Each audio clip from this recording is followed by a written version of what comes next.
देवालय साकार जाहले, तत्व ईश्वरी तेथ वसे.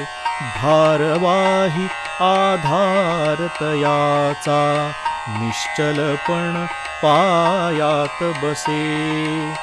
तेज ईश्वरी साठवताना, डोळे भरुनी हृदयात. पत्थर पायातील सुदे, कुठेतरी पण स्मरणात.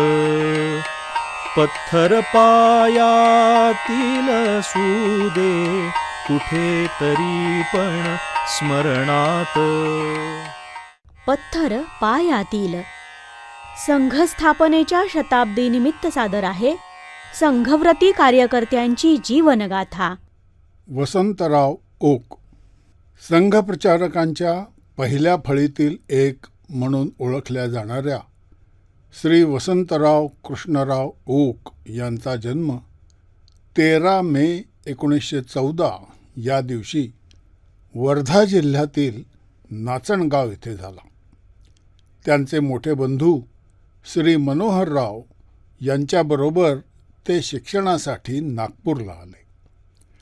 तिथे बाबासाहेब आपटे यांनी चालवलेल्या टायपिंग क्लासच्या माध्यमातून त्या दोघांचा राष्ट्रीय स्वयंसेवक संघाच्या कार्याशी संपर्क आला.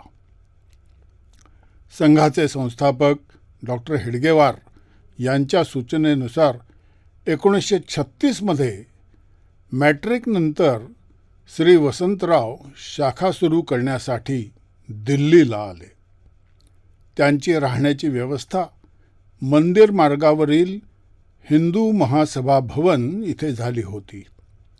तिथे राहून त्यांनी MA पर्यंतचं शिक्षण पूर्ण केलं आणि ते करता करता दिल्ली प्रांतामध्ये संघाच्या शाखांचं मोठं जाळं निर्माण केलं. आजचा दिल्ली प्रांत, हरियाणा, पंजाब, राजस्थान आणि पश्चिम उत्तर प्रदेश हे सारे प्रांत मिळून त्या काळचा दिल्ली प्रांत होता. वसंतरावांच्या अथक परिश्रमामुळे या साऱ्या प्रदेशात संघशाखांचं उत्कृष्ट तंत्र विकसित झालं. वसंतराव यांच्या संपर्काचा परीघ खूप मोठा होता. 1942च्या आंदोलनात त्यांनी सक्रिय सहभाग घेतला होता. महात्मा गांधी, सरदार पटेल, लाल बहादूर शास्त्री, पुरुषोत्तमदास टंडन यांच्याबरोबरच हिंदू महासभा, सनातन धर्म आणि आर्य समाजाच्या मोठमोठ्या नेते मंडळींशी त्यांचे अतिशय जिव्हाळ्याचे संबंध होते. काँग्रेसच्या वरिष्ठ नेत्यांचा त्यांच्यावर गाढ विश्वास होता. 10 सप्टेंबर 1947 या दिवशी काँग्रेसच्या सर्व शीर्षस्थ नेत्यांची हत्या करून लाल किल्ल्यावर पाकिस्तानी झेंडा फडकवण्याचा कट मुस्लिम लीगने आखला होता. परंतु दिल्लीच्या स्वयंसेवकांनी याची माहिती शासनापर्यंत पोहोचवली. त्यामुळेच हा कट सफल होऊ शकला नाही. पुढच्या काळात वसंतराव यांनी श्री गुरुजी आणि गांधीजी यांची भेट घडवून आणली. त्या काळात वसंतरावांचा दिल्लीमध्ये इतका दबदबा होता की त्यांचे निकटवर्ती त्यांना दिल्लीश्वर म्हणत असत. पुढे गृहस्थी जीवन स्वीकारून त्यांनी दिल्लीतच व्यापार उद्योग सुरू केला. संघाबद्दल त्यांच्या मनात सदैव आपुलकी राहिली. जे कोणतं काम त्यांच्यावर सोपवलं गेलं ते त्यांनी अगदी मनापासून स्वीकारलं आणि पार पाडलं.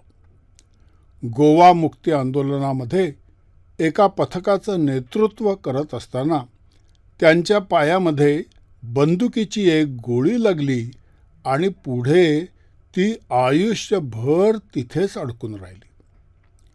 1857च्या स्वातंत्र्ययुद्धाच्या शताब्दीनिमित्त दिल्लीला आयोजित एका विशाल कार्यक्रमामध्ये स्वातंत्र्यवीर सावरकर यांचं भाषण झालं. त्यांनी वसंतराव यांच्या संघटन कौशल्याबद्दल प्रशंसोद्गार काढले. इतकंच नव्हे तर त्यांना वसंतराय अशी उपाधीही दिली. 1946 त्यांनी भारत प्रकाशन या नावाची संस्था स्थापन केली. त्याद्वारे भारतवर्ष आणि ऑर्गनायझर ही साप्ताहिकं सुरू झाली. फाळणीनंतर पंजाबातून आलेल्या विस्थापितांच्या मदतीसाठी हिंदू सहायता समिती स्थापन केली. वसंतराव यांचं वक्तृत्व अतिशय प्रभावी होतं. मराठी भाषिक असूनही त्यांचं हिंदीवर अतिशय प्रेम होतं. 1955 त्यांच्या प्रेरणेने हिंदी साहित्य संमेलन सुरू झालं. त्यासाठी लाल बहादूर शास्त्रीजी आणि पुरुषोत्तमदास टंडनजी यांचंही सहकार्य मिळालं. त्यांच्या वतीने दरवर्षी लाल किल्ल्यावर एक राष्ट्रीय कवी संमेलन सुरू झालं आणि आता तो एक शासकीय कार्यक्रम झाला आहे. 1957 दिल्लीतील चांदणी चौक येथून जनसंघाकडून त्यांनी लोकसभा निवडणूक लढवली, परंतु थोड्याच मतांनी ते पराभूत झाले. 1966 झालेल्या गोरक्षा आंदोलनामध्ये सुद्धा त्यांनी सक्रिय सहभाग घेतला. पुढे बाबरी ढाच्याच्या पतनानंतर काँग्रेस आणि साम्यवाद्यांनी संघाविरुद्ध अपप्रचाराचं मोहोळ उठवलं. अशावेळी वसंतरावांनी दिल्लीतील प्रतिष्ठित वर्गाच्या भेटीगाठी घेऊन त्यांच्यासमोर हा विषय योग्य शब्दात मांडला.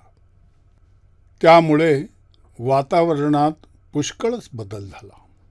वसंतराव ओक यांचं 9 ऑगस्ट 2000 या दिवशी वयाच्या 86व्या वर्षी देहावसान झालं. अद्भुत संघटन कौशल्य आणि साहसी वृत्ती हे त्यांचे गुण सदैव स्मरणात राहतील. पत्थर पायातील असुदे कुठे तरी पण स्मरणात.